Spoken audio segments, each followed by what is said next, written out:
And this is actually the first episode where we've had a guest on. Obviously, y'all know me. I'm Jude. Oh, wait, no, that's Other way. Ethan. There we There go. we go. And then down here is our man Nathan So at used to doing it GINGEYYY, one way. right, on YouTube. And you may not know of Nathan, but he's been in our chat recently. And, obviously anybody, like, we've told y'all this, and he really acted on it. He just sent me a DM. We've said at the end of episodes and stuff before, like, hey, if you guys want to come on, if you're trying to build a little channel like Nathan has, he's got some, it may not have like that many views or whatever, but there is some great content out there on YouTube that may not be explored without stuff like this. So please reach out, even if you're not a YouTuber, if you just want to come on the show, like, we'd love to have you. And yeah, Nathan, we're excited to have you on, and we're excited to have, a little bit of other kind of NBA discussions, because we know obviously you're a big Spurs fan as well, Yes. but we know that your channel's not just about that. So we're excited to have some different perspectives on, really, for the first time. Yeah. So for people that obviously know SSPN and don't know me, I have my own channel as well. It's called GINGEYYY, because I'm ginger, red hair type thing.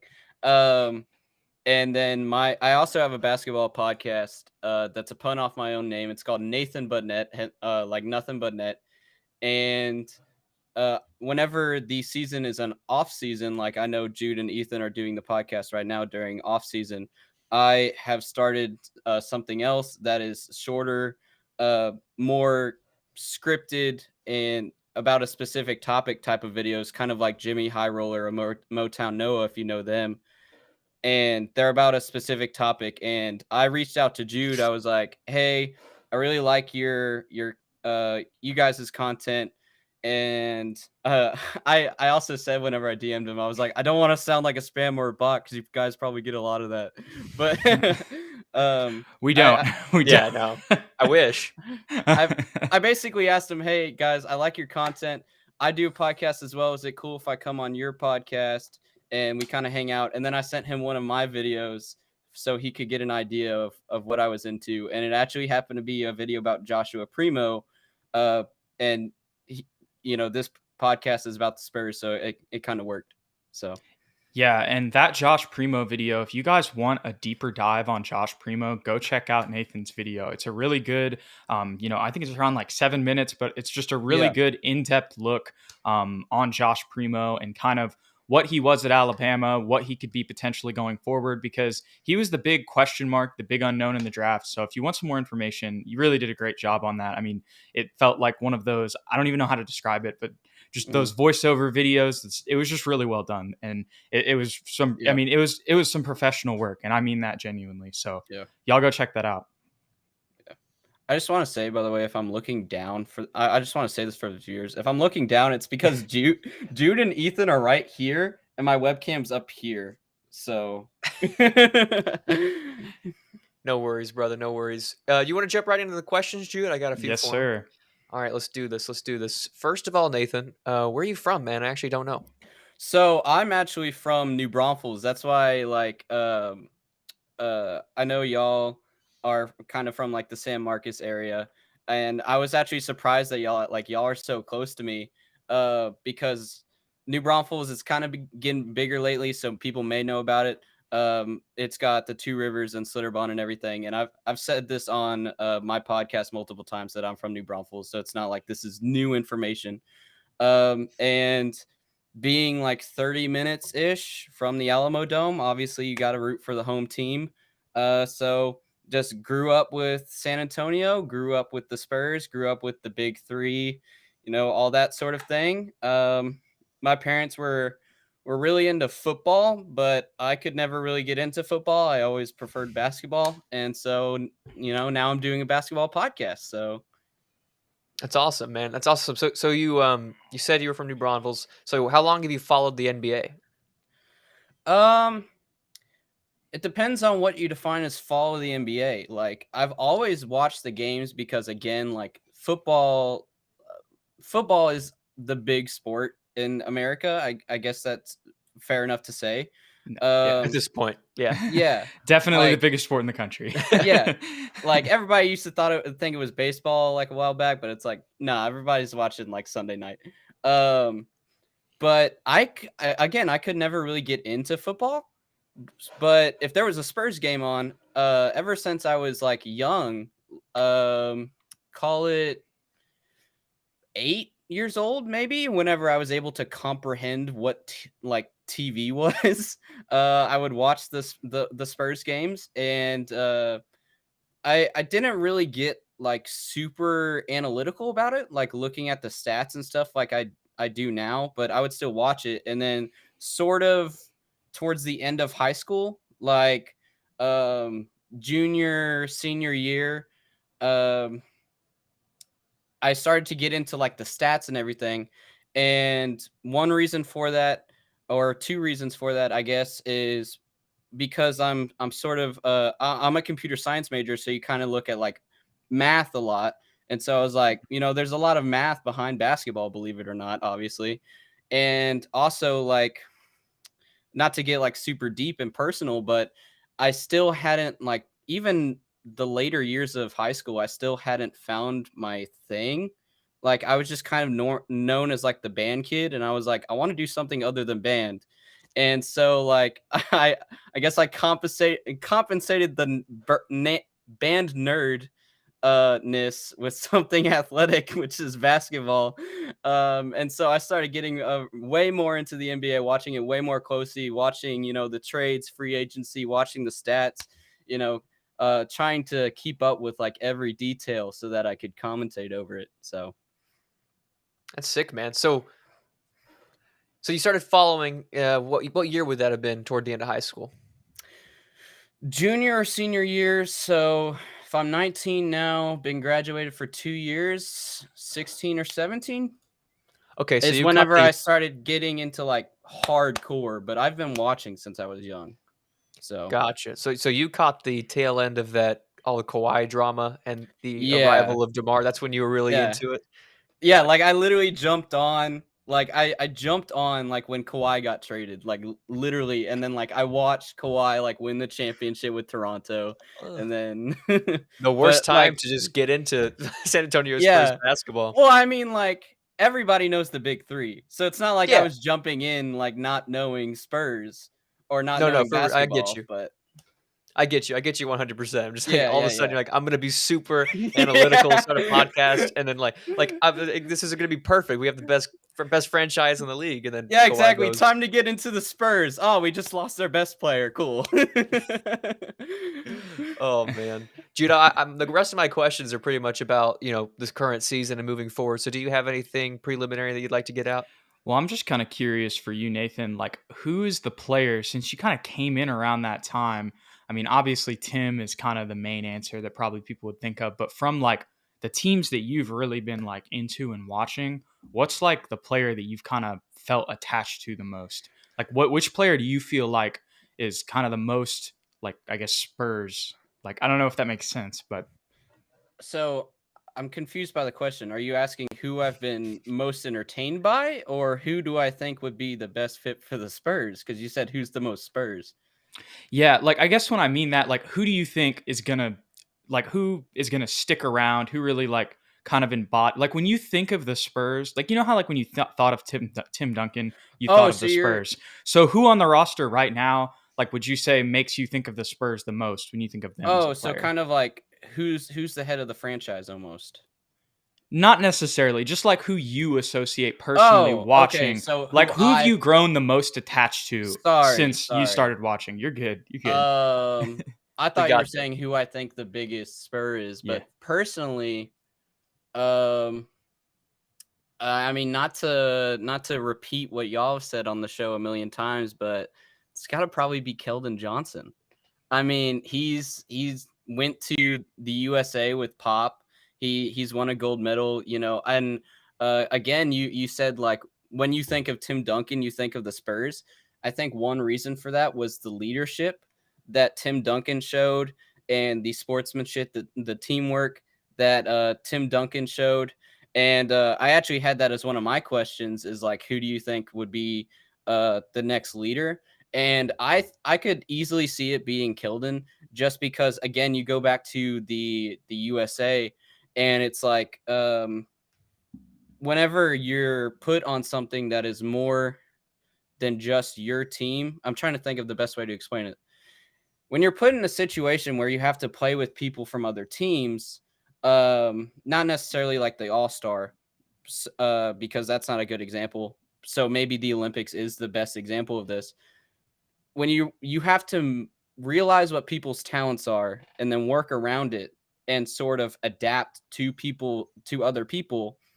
And I think that's a great attribute for a leader, is saying, and that's why Pop is such a great coach, is saying, okay, these are these people's strengths. How can I help with their strengths and sort of help them in order for them to help me to do these great things? And I think Keldon has done that very well. And so whenever I think of the Spurs, I think of Keldon Johnson. So yeah. Hey, somebody just gave you a shout out in the comments right now. Jumped into the team at the worst time. That says a lot that you're a true Spurs. So, hey, shout out to Alexander. You're always in here. Yes. But, let's kind of jump in. You were talking about after that, we were going to jump in to the questions about this season. And I think Tavarius makes a good point. We have too many guys on the roster. We're sending out happy birthday tweets for Al-Farouq Aminu. Who gets cut? It's a hard question because we have like a bunch of stuff. It is a bunch hard of people in the question. G League. And I don't want to seem like a fake fan right now, but I'm gonna look up the roster just because you're good. I don't want to forget somebody. You know what I mean? Like I could easily just try and do it off the top of my head, and then somebody's like, "Oh, you forgot about like Doug McDermott," and it's like, well, the like, majority how do of I our forget about rosters Doug knew, McDermott, to be you know? fair. Yeah. At the same time, so it's not like these past like 3 Yeah. years where it was like we knew, Patty, Rudy, DeMar. You had Bryn there for a little bit. Now he's back. Okay, we got Yay. Zach Collins. It's his revenge tour. Yes, Bryn Forbes revenge tour. I could easily see, even though we literally just got him from a trade, I think we could easily see Thad Young leaving again on another trade. Not necessarily this season, but if we're talking about like X amount of years from now, like whenever you say who gets cut, I'm not necessarily thinking this year. I'm thinking who gets cut first, I guess is the best way to put it.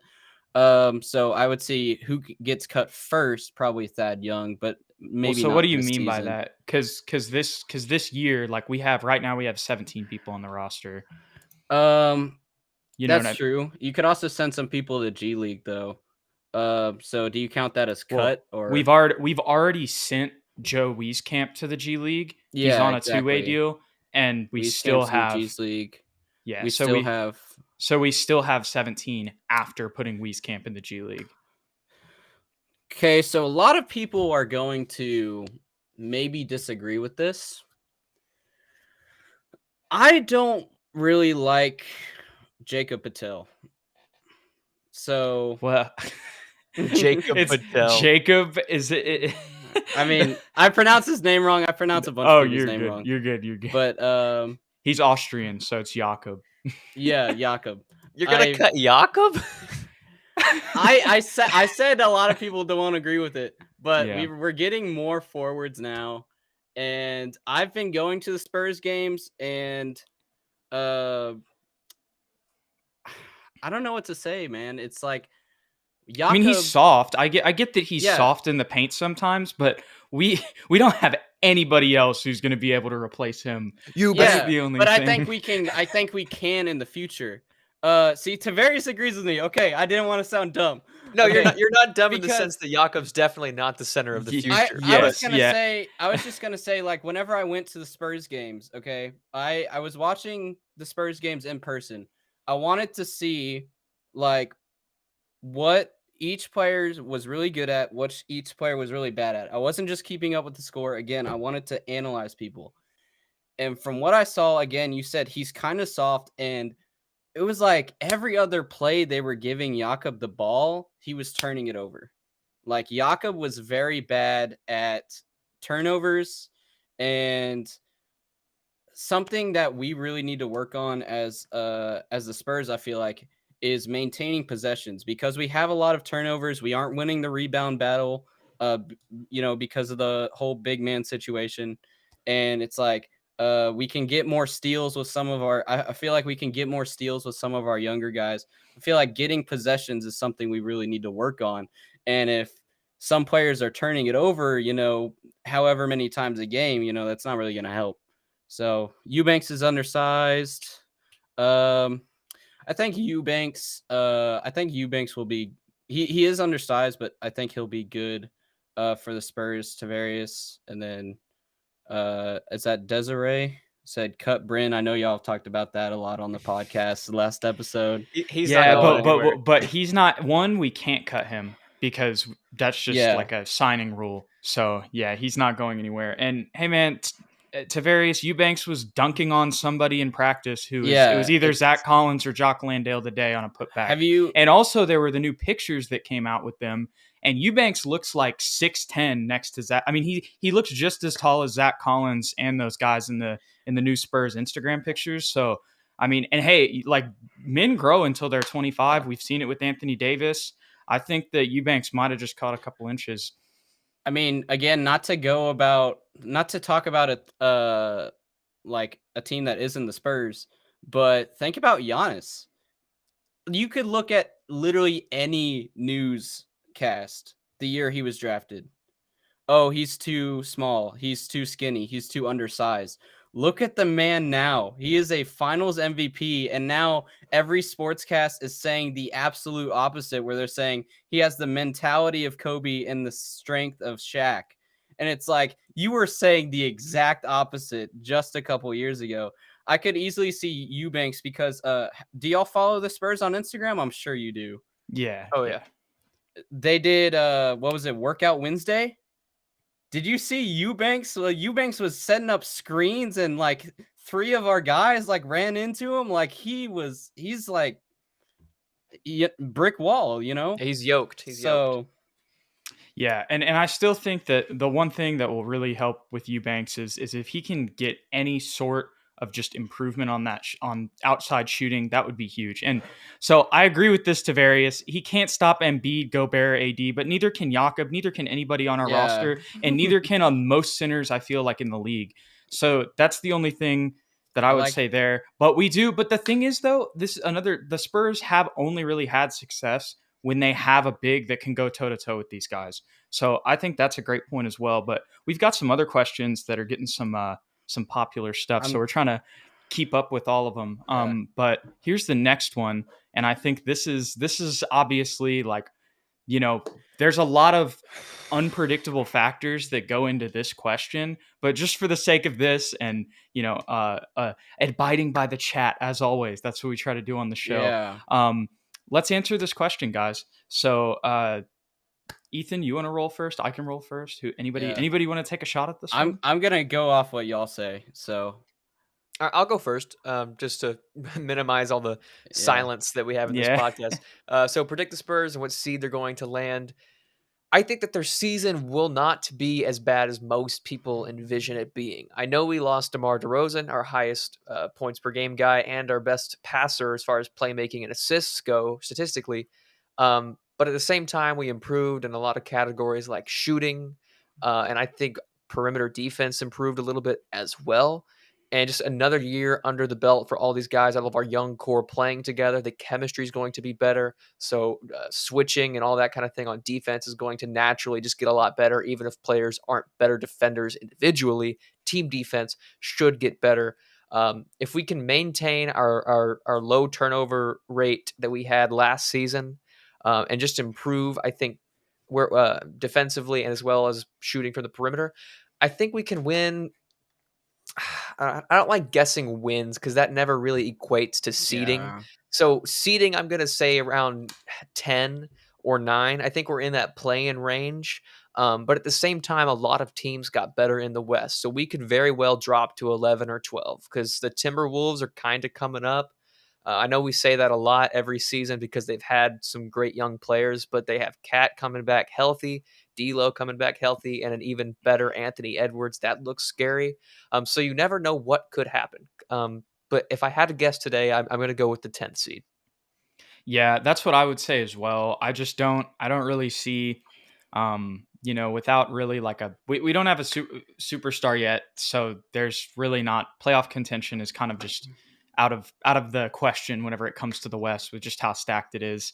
So it's going to be interesting to see what happens this season, but definitely I would say like 9-10 seed at best. If there's some injury bugs that happen again, it could be even lower than that. I think that our ceiling, if things were to just go perfectly for the Spurs, I would say that our ceiling is the 7th seed. And I still think that that's a little high, but I'm going to say that just in the case that like guys like Keldon Johnson makes a big jump, Lonnie comes out of nowhere, makes a big jump. Like that would be in the case that like everybody on the roster like gets better and plays to like their, not maybe their full potential, but like their full potential like at their age that they could be playing. And as we saw last year, that wasn't the case. So that's probably not going to happen, but if everything were to go well, that would be the highest they could say. But like I said, I'm with Ethan. I'm going to go with 10, not 9, 10. So, yeah. I mean, not to just seem like I'm repeating you guys, but I gotta go with 10 again. I mean, we've sort of been at this 10 line for a couple years now, unfortunately, and that was kind of where the 76ers were before they started the process as well, where the GM said, "Hey, we aren't great, but we aren't bad enough to get draft picks either. We're sort of in neutral the entire season." And I feel like we're kind of the same way right now with the Spurs. Like, I'm not saying the Spurs are bad, but again, they aren't going to get one of those top playoff spots yet because we're sort of just cruising, and we need something that will increase us to that next level. And I feel like Pop could easily, not this season, but working throughout like the next few seasons. And my cat just walked in my room, so my door's open. I'm gonna go close that after I finish what I'm saying. I feel like Pop, seeing what he saw and seeing what he saw with Team USA, sorry, trying to gather my words, could pull Keldon aside and work on his leadership. And because that is something that I don't know if y'all want to talk about, team chemistry gets underrated so much in these recent years. Like, people are like immediately let's get these players together, let's get these players together, trying to build a super team, and they never really consider team chemistry. And I think that's something that if we were ranking that on a stat sheet, Spurs are number one. And that's one reason that Tim Duncan, Tony Parker, and Manu Ginobili worked so well together. I don't know if y'all saw on the Spurs YouTube page, but they got Pop and the Big Three together to talk about their championships. And Pop said, there was a quote in there, like right at the very beginning. Pop was like, "Y'all enjoy each other on and off the court. Like, y'all genuinely like hanging out with each other." And you look at the Spurs Instagram, and they're hanging out like in the city and like, like hanging out like they're a group of like college and friends or Manu something. was there too. Yeah. And it's like they're hanging out like a group of like college friends. And that's something I like to see, because it's like you need to build team chemistry, and that's something the Spurs are really good at. Because again, you look at another non-Spurs example. The Lakers almost put Patrick Beverley and Russell Westbrook on the same team. It's like, could you imagine that? Like, I don't know if y'all know the history behind that, but it's like, Yeah, really, guys? And that almost was a trade that happened. It's like, how unimportant is team chemistry to these GMs now? Anyway, I'll leave you with that conversation, and I'm going to close my door real quick. Dude, when his door opened, I was like, there's nobody there. I was like, what's happening? Is there a ghost? That's what I thought. But yeah, we get really into the ghost stories here on SSPN. Yes. It's our big thing. The 24-minute mark goes dummy whenever it comes to ghosts. Anyways, I just jumped in for that last part, the 24-minute. Yeah. All right, Dylan in the chat, we appreciate you, my guy. You're usually in here. So what do you guys think about getting Kevin Love and a first-round pick for Aminu, Thaddeus Young, and someone else to make the money right? So there was actually already a little bit of a response here in the comments. Tavarius said no to Love because he was injury prone, and I respect that. I respect not wanting Kevin Love because of his massive contract and the fact that after the NBA did the height thing, he's actually only 6'8", not 6'10". But the response from that was Dylan was saying that he was thinking of getting Love to clear some roster space because it would just be taking one player back and we could get another pick, and it would also be able to make the money work, like he says here. So what do you think of that, Ethan? You seem intrigued. I am intrigued, and I would say pull the trigger very quickly. However, Kevin Love's contract, he's not unrestricted free agent until 2023. So we'd have his contract for 2 years. So if we only had to eat it for this season, I'd say do it, because like Dylan said, we get that first round pick. Aminu and Young aren't in our long-term plans anyway.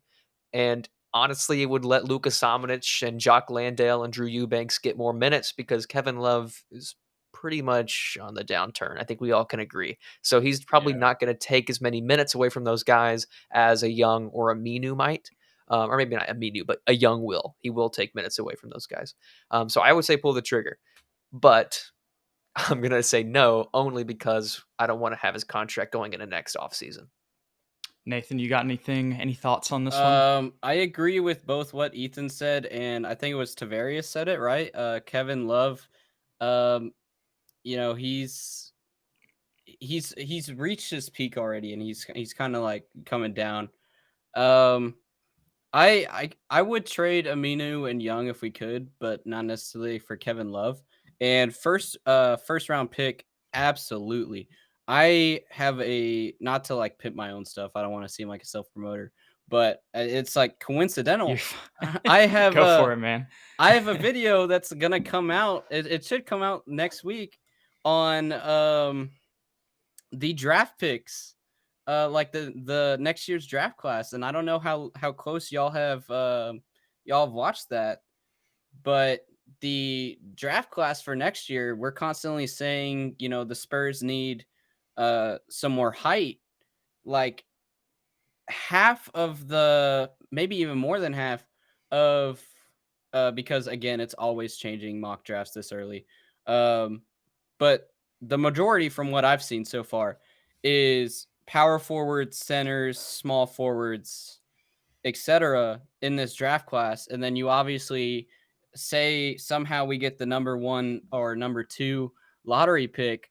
You have people like Chet Holmgren, Paolo Banchero. You have Nikola Jovic, not to be confused with Jokic, but I mean, you have these great big men that are going to be available for draft next season. And I know that if we get another big man, that would again become a question that we are already discussing this season, which is, all right, who gets the minutes now? But I really think we could use these a draft pick for some of these guys in the next draft.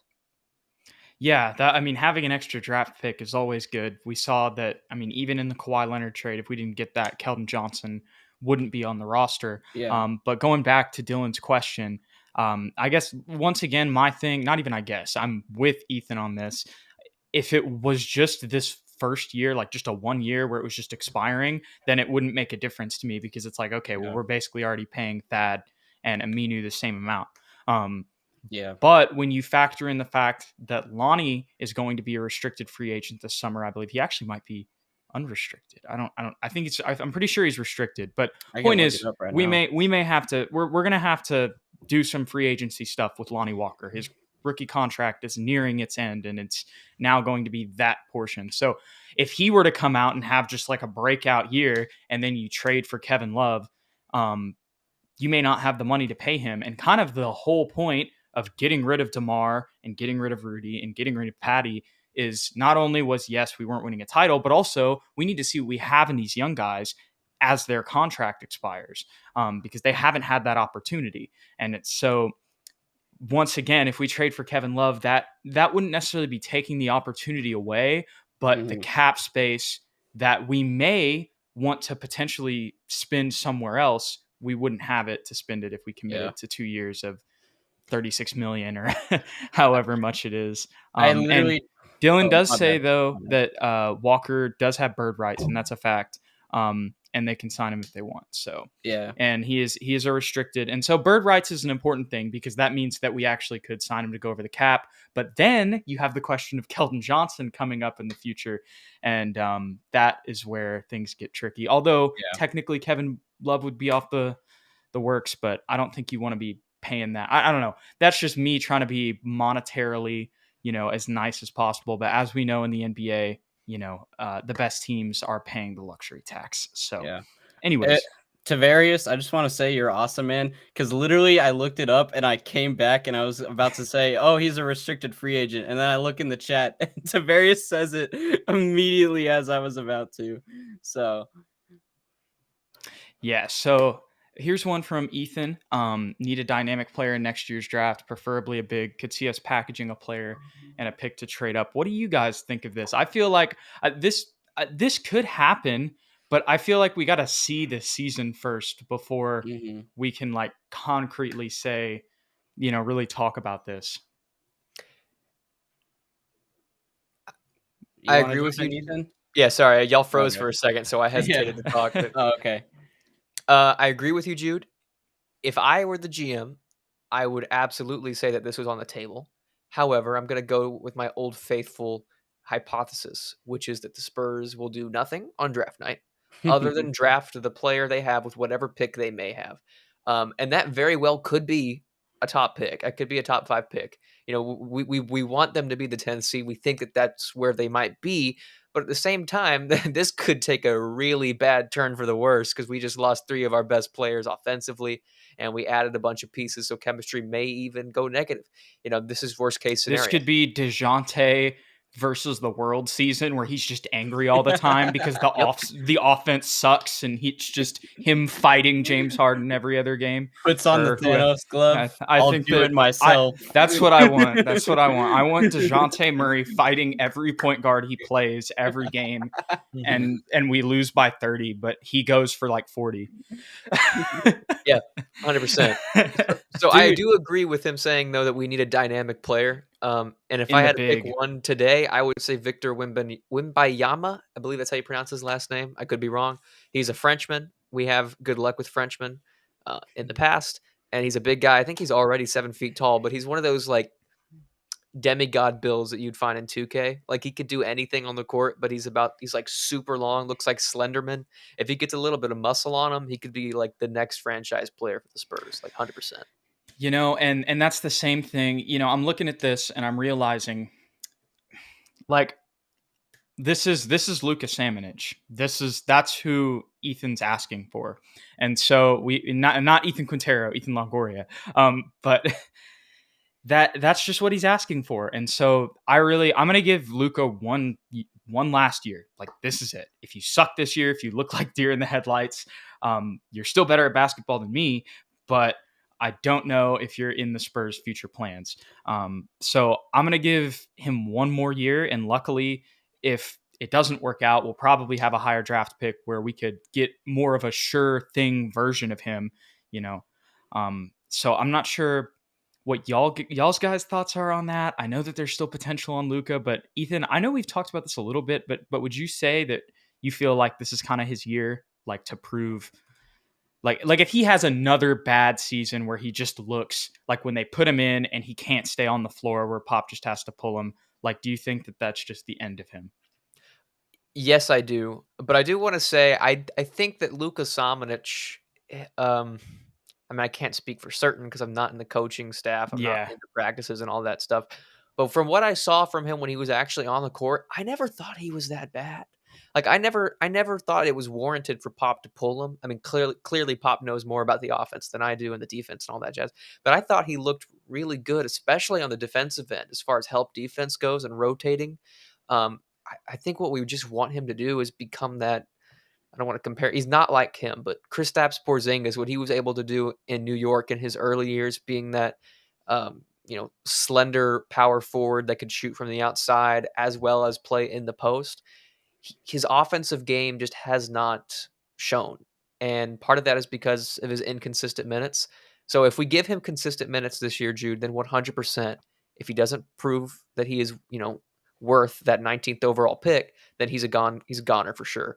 But I tend to lean more on the side of he will play well this season than he will play poorly. Gotcha. Nathan, what do you think? So I'm not gonna lie, I kind of blinked out because I was looking at Tavarius's question. I was thinking about future questions, but I did catch what Ethan was saying, and I wholeheartedly agree. I think there's more positive to negative of Luka. I mean, you look at what he was doing in the G League. He may be a big guy per se, but he's shooting from beyond the arc, and again we talk about the workout videos, him and Eubanks, as people a lot of people say, oh, they can't play the 5, they're too soft or they're undersized for the 5, but they're doing these things in practice that it's like you know they could they just need a little bit of an extra push. And you look at other teams, you look at Giannis, like I can't tell you how much hate like Mike Budenholzer was getting during the finals. Well, I was looking at like NBA, like I was like looking at NBA news. He was getting hate before the finals. How many? Well, yeah, but like for the same reason, it was like I can't tell you how many people were like, dude, just put Portis in at the 4 and move Giannis to the 5. Like, so many people were saying that about the Bucks. They were like, I know Giannis is a power forward, but he can play the 5. And I'm not saying that like Luka's the next Giannis, but at the same time, I feel like it's the same situation where it's like he may be a 4 in height, but if he gets the extra push, he could play the 5. He just needs to work on a few things that we've already been talked about like a million times across NBA YouTube and everything. So yeah, I think that Luka has definitely shown some post game, especially in the G League. And I thought that Dylan made a great point in the chat while we were all talking about that. Luka did not look. He said Luka did not look bad last year. After the G League, he looked solid. And so what I would say is there were definitely still some times at the beginning of the year where he came in and it was just like, oh, he doesn't know how to rotate.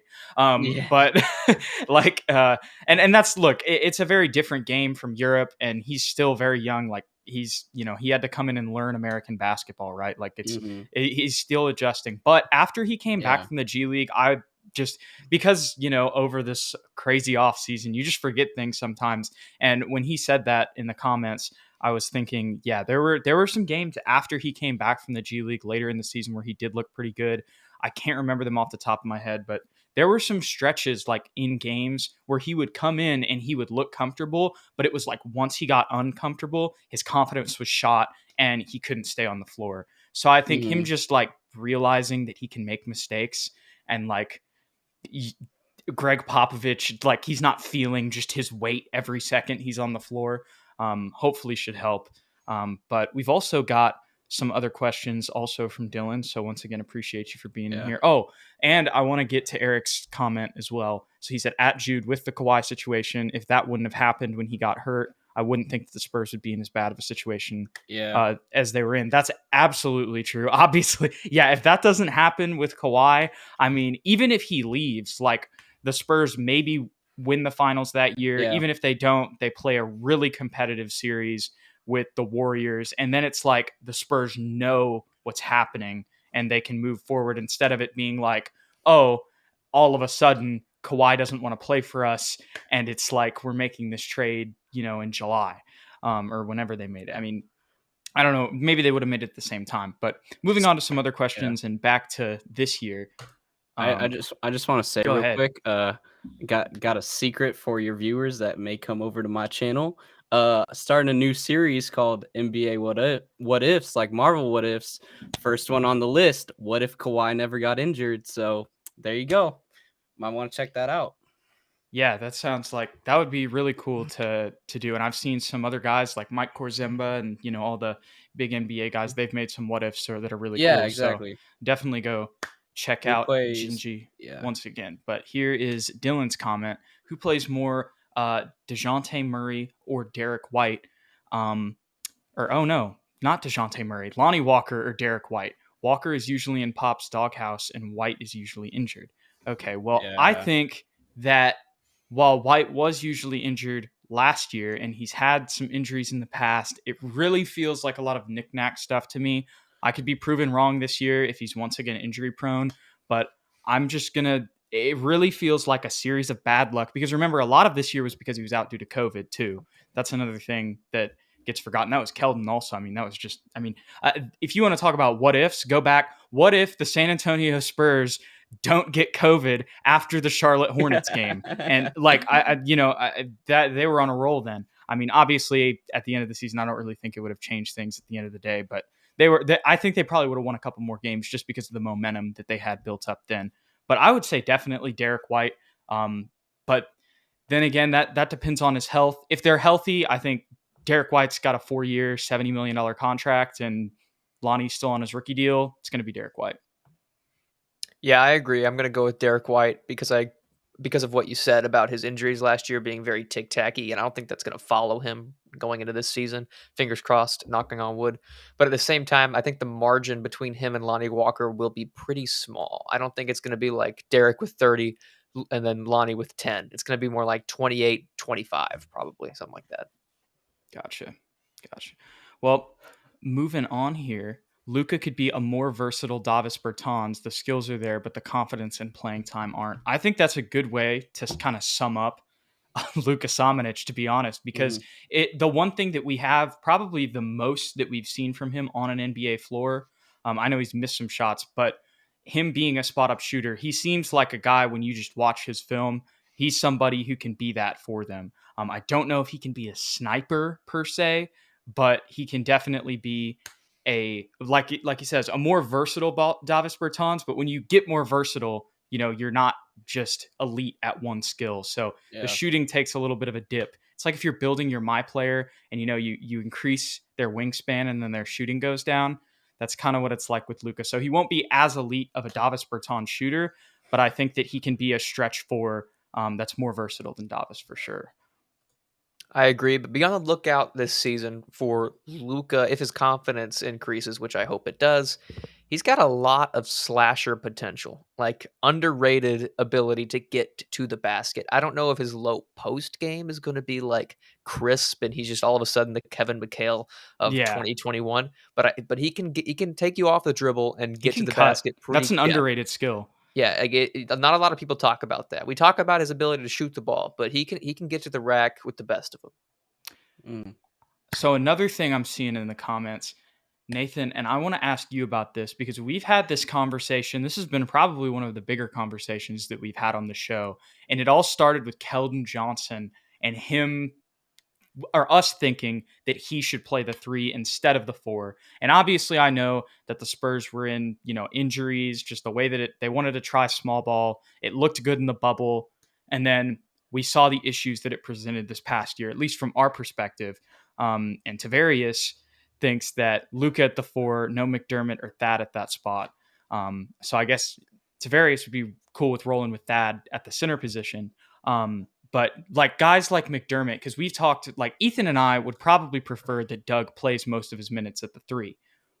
Will that happen with the Spurs? Like that's a very different question. So what are your kind of thoughts on like the small ball movement and stuff like that? And just even though there's guys that can play the 4, like you can play Keldon there and you can play Doug McDermott there.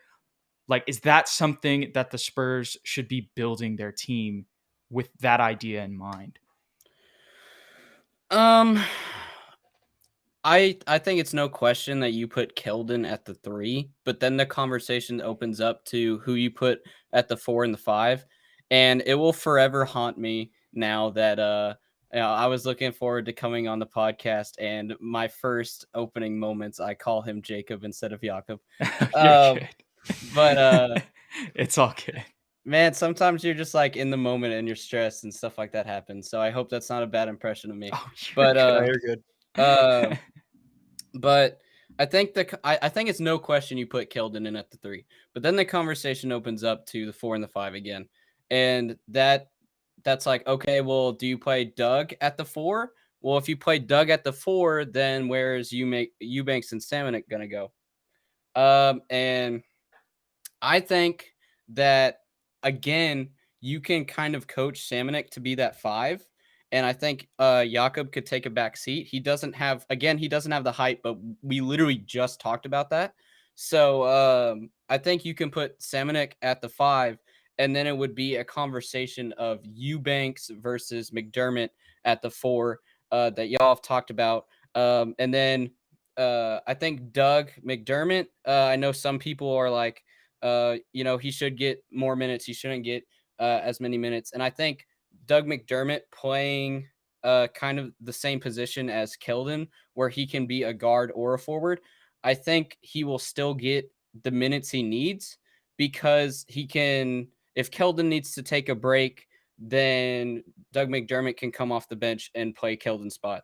If Eubanks or whoever plays the 4 needs to take a break, then he can also go in at that spot. Again, he, just like Keldon, he can play the 3 and the 4, and he'll still get his minutes because he'll be able to play either position. But I think it's smarter to put Keldon at the 3, and then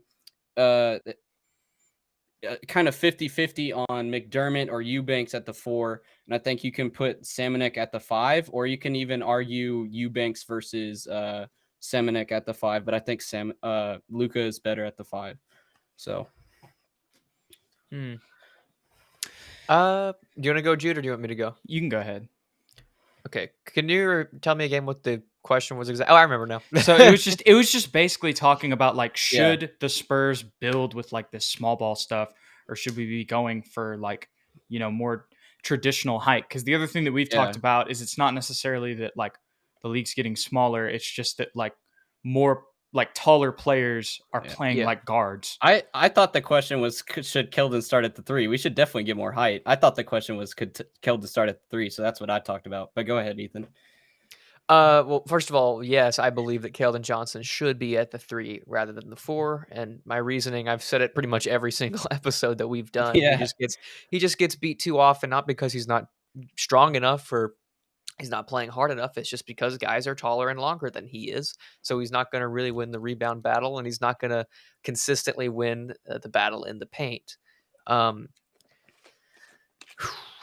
Yeah, so that's my answer to that question. And moving towards small ball, that's kind of like what I was going off of. Just also to jump in for a little bit, didn't mean to interrupt you, Ethan, but like when I was saying earlier, that's why I did include, like I was asking you about like Keldon playing at the 3 or playing at the 4. I was just saying that it seems like there's this influence of now we're playing players who would traditionally play like the 3 or the 2. That's what Keldon would have traditionally played, right?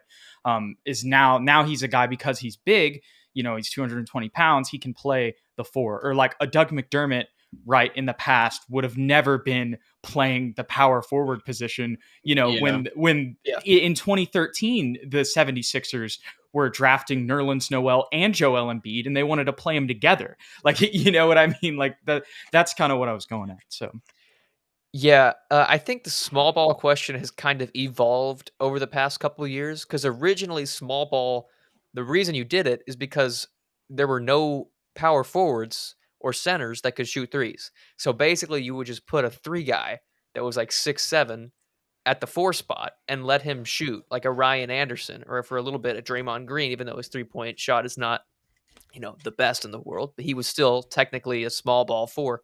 But now it's different, because there are guys that are 6'10", 6'11", 7 feet tall that play power forward and they play center, but they can also shoot.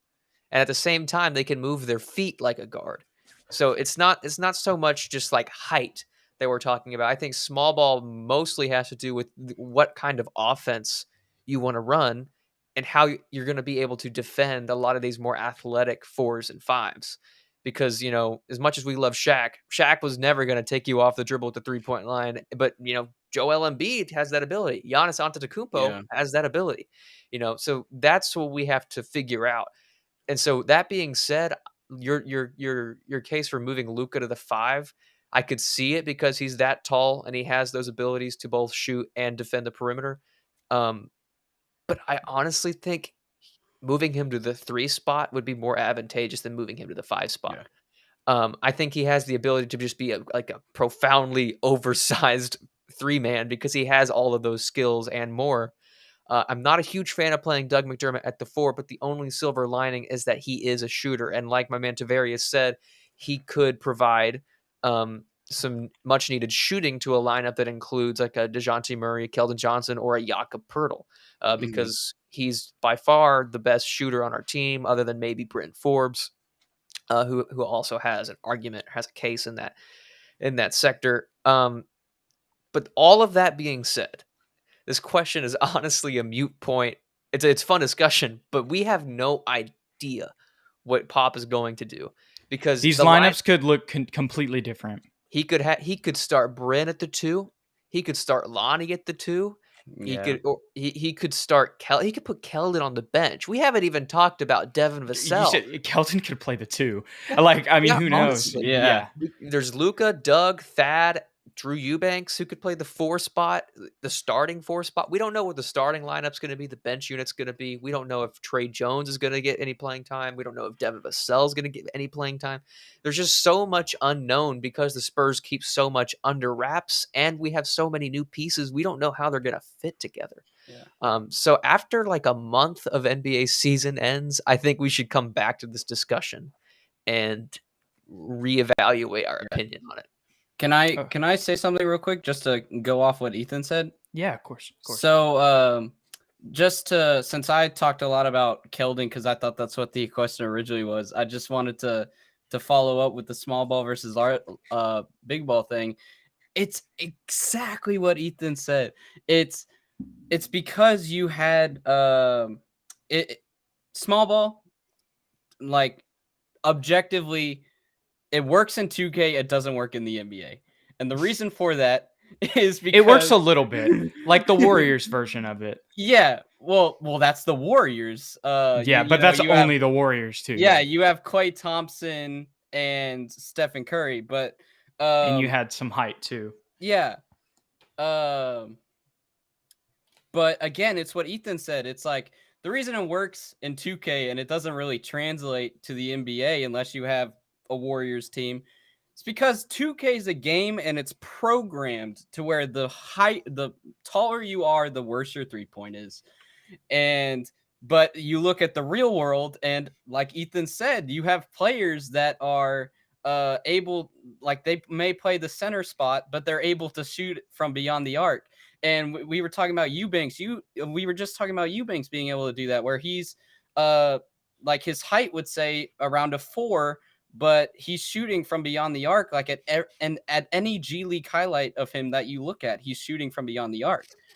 And so I just agree with Ethan like wholeheartedly that. Yeah, I don't want to repeat exactly what he said, but it is exactly what he said. So appreciate you, man. All right. So look, we, like you said, we haven't even, there's a bunch of comments in here. Yeah. Vassell was another great point. That's somebody we haven't even talked about. He's somebody who I think will probably get significant minutes this year. That may only be like 12 to 15, but I think he's going to get consistent playing time. Ethan, do you think that there's anybody that's really going to play over him unless it's just our worst fears and they're just playing Al-Farouq Aminu off the bench? Devin Vassell? Well, it depends. Someone's going to get chopped here.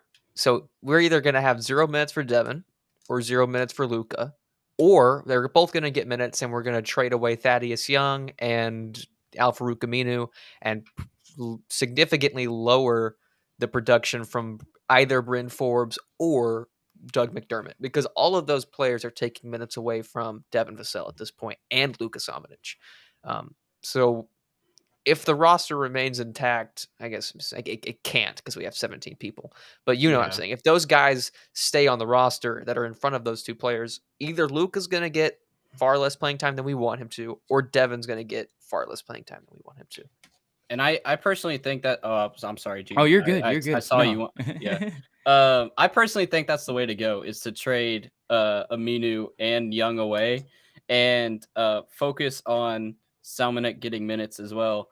And Jude, I'll let you go because I saw you wanted to talk, but that kind of leads into like a question that I had written down, which is, do you have a rebuild timeline? Because you've talked on the podcast like, these are our new big three, but again, we still don't have a superstar.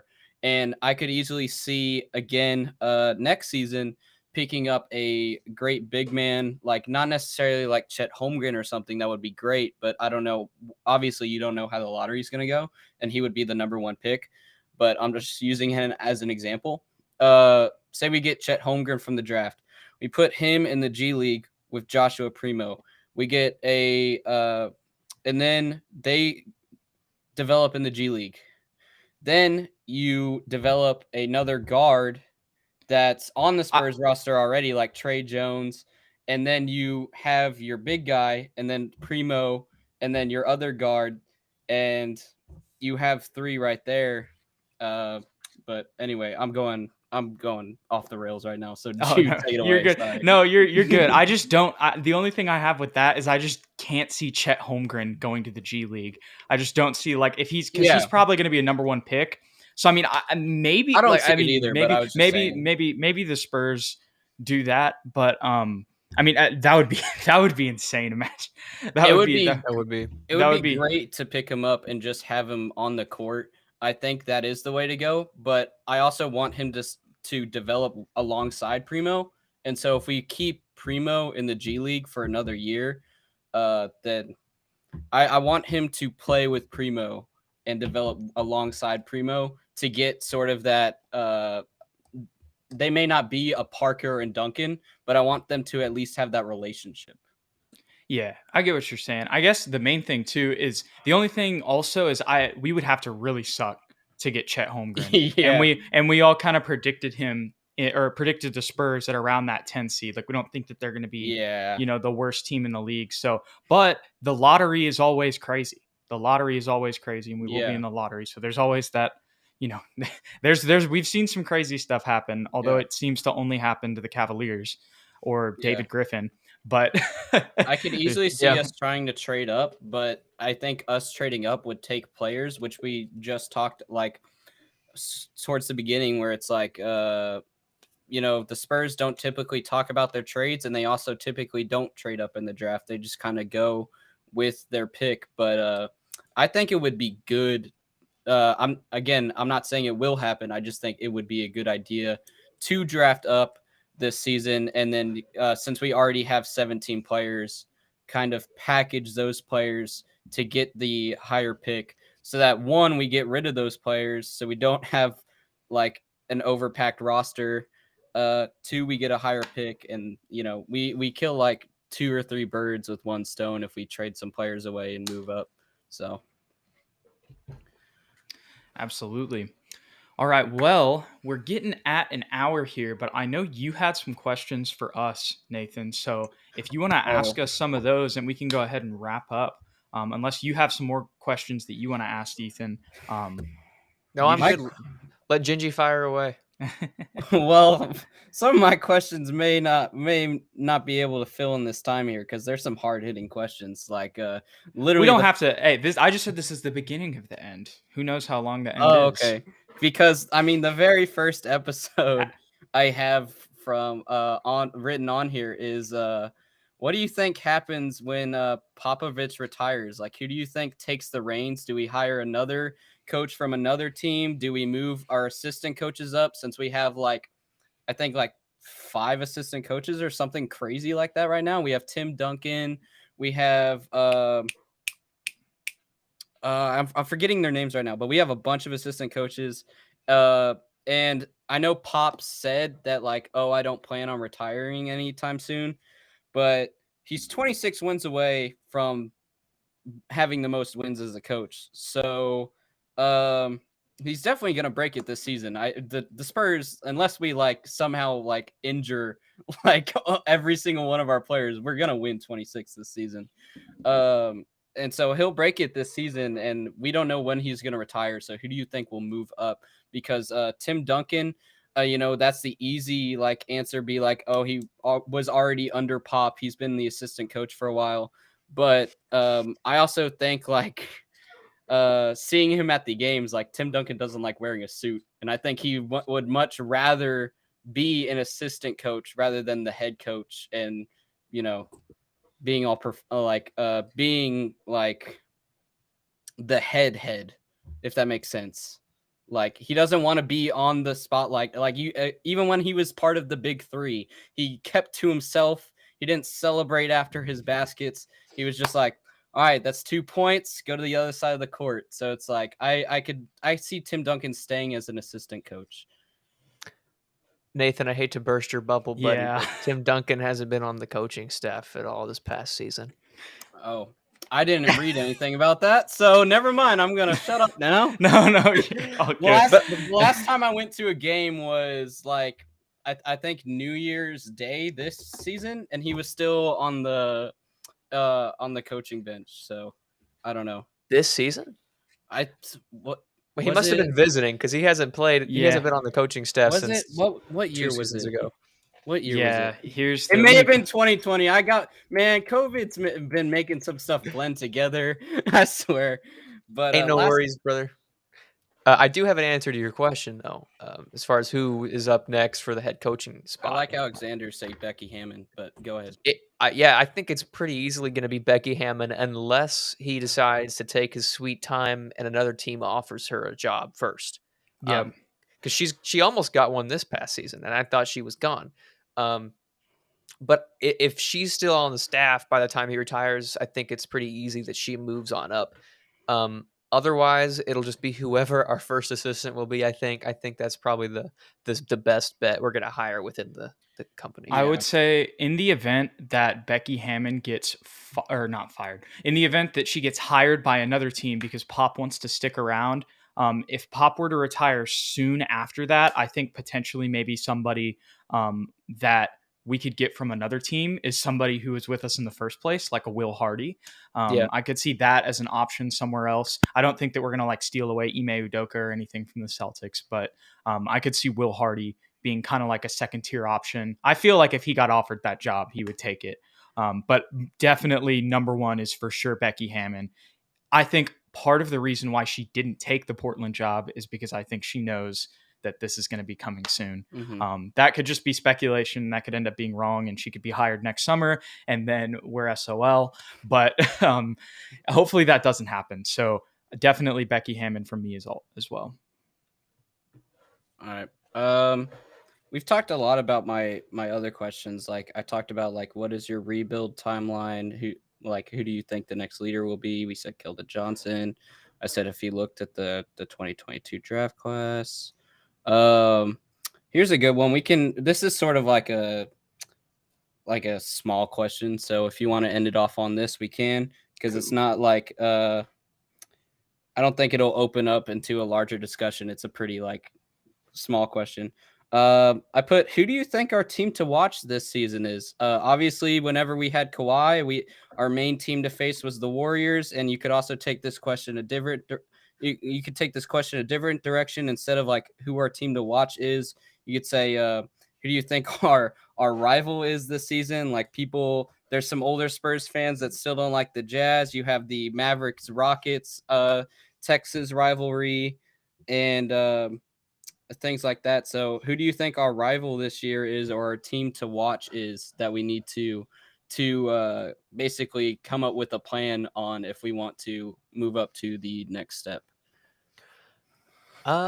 There's a few for me, and it seems like it's kind of a two-part question. So I think our rivals this season are not going to be the teams that are like, in the indefinite playoff contention. Yeah.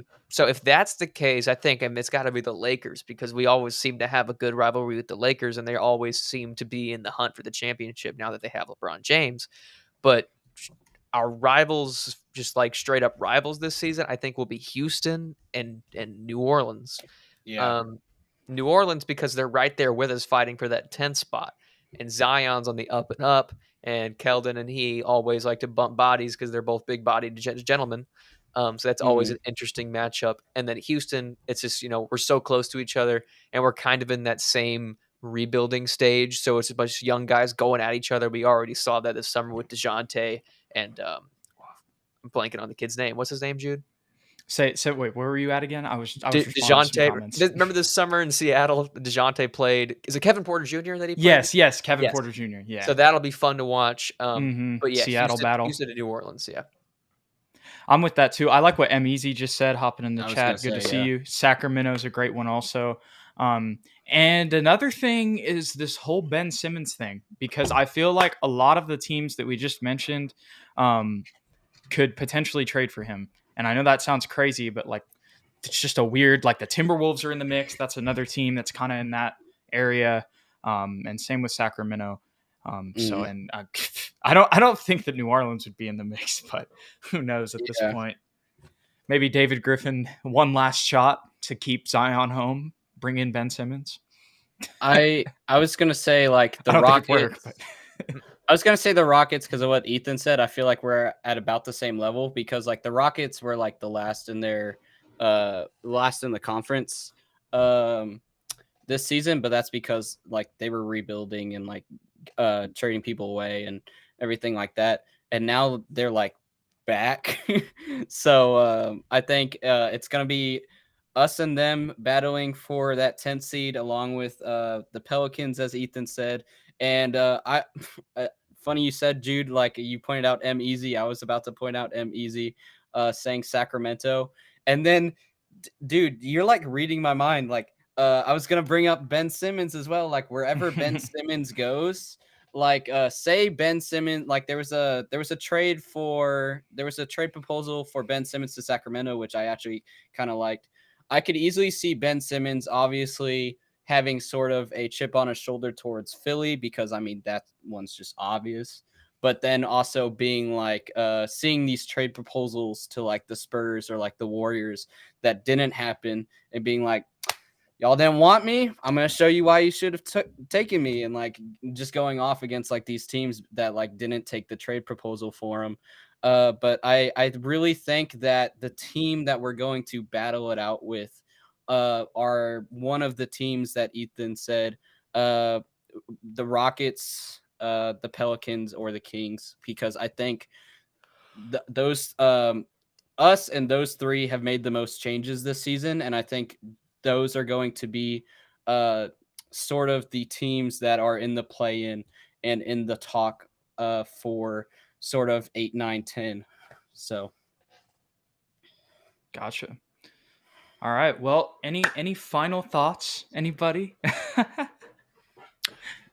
Dylan, I agree with you. I feel bad for the Kings players. They do have the worst culture in the world. But they do probably have a better roster than us right now. I like on paper, yeah. De'Aaron Fox and Buddy Hield, and even got Marvin Bagley. Think about how good their roster could have been, though, because of it's been a meme for I don't know how long about all the draft picks the Kings have passed up on the last couple of years. Yeah. But they've gotten a little bit better. Tyrese Halliburton and De'Aaron Fox. That's one of the most talented backcourts in the league. Yeah. So if y'all don't have anything else, I'll just kind of address who I am again, and Jude or Ethan can quote out the show. So once again, my name's oh, you have it right there, dude. You're awesome. I literally was we put that up earlier. So yeah, I did. I didn't see that. So yes, I have my own YouTube channel. I do a basketball podcast as well that goes during the on season of basketball. I don't do off season episodes like Jude and Ethan here. But it is GINGEYY with 3 Y's because 1 Y and 2 Y were taken. So it is what it is. And I got some during the off season. I got some videos coming out about like sort of scripted, shorter videos that sort of fill in the time of whenever I'm not doing the podcast. Like what if Kawhi didn't get injured? Why drafting Joshua Primo was a good idea. what to look forward to in the 2022 draft class, stuff like that. But anyway, I've been talking about myself for a while now. You're good. No worries, man. No worries. Anyways, yes, Nathan, thank you so much for coming on the show, my guy. Once again, GINGEYY, follow him on YT. We appreciate all of you guys coming in the chat consistently. Eric, I see you a lot. MEZ, I see you a lot. Tavarius has been here. Dylan has been here. And we appreciate you guys. We appreciate all the activity in the comments. Don't forget to like this video. If you're just pulling up here, that really helps everything out. And then also another thing that I forgot to shout out, hit that subscribe. Once again, we need to continue to shout out is SpursTube TV. That is where you can find myself, Ethan, and other Spurs fans that will be coming together as the season starts. Remember, we're 5 days away from training camp. Preseason basketball is getting closer. We're going to have some Spurs film to dive into soon, and a lot of it is going to be on this channel. Obviously, it's still going to be here on SSPN as well, but we will be doing a lot of stuff out there. Also, tell us in the comments, which do you prefer? Do you prefer this one where it shows up the whole screen, or do you prefer when we have guests on, if we have, the little SSPN background? Y'all tell us what you like. But anyways, also, I was just going to say, if you're going to say, which, if you like it vertical or this way in the comments, also, I would like to know personally, did I suck as a guest or did I do good as a guest? Comments, you be honest. If I sucked, tell me I sucked, because I want to know. I want to improve myself so that some of y'all that may come over to my channel will have some quality content, just like Jude and Ethan here. It was a great opportunity to come on their podcast. I reached out to them, and it was just as great as I expected it to be. You guys are awesome. You know your stuff. So thank you for having me on. I really, really appreciate it. Thank you, buddy. Man. No problem. All right. Well, we will catch y'all on the flip side. As y'all can probably tell, we're in here every Thursday. So just pull up Thursday at 6 and we'll be here. Go Spurs, go everybody. See y'all.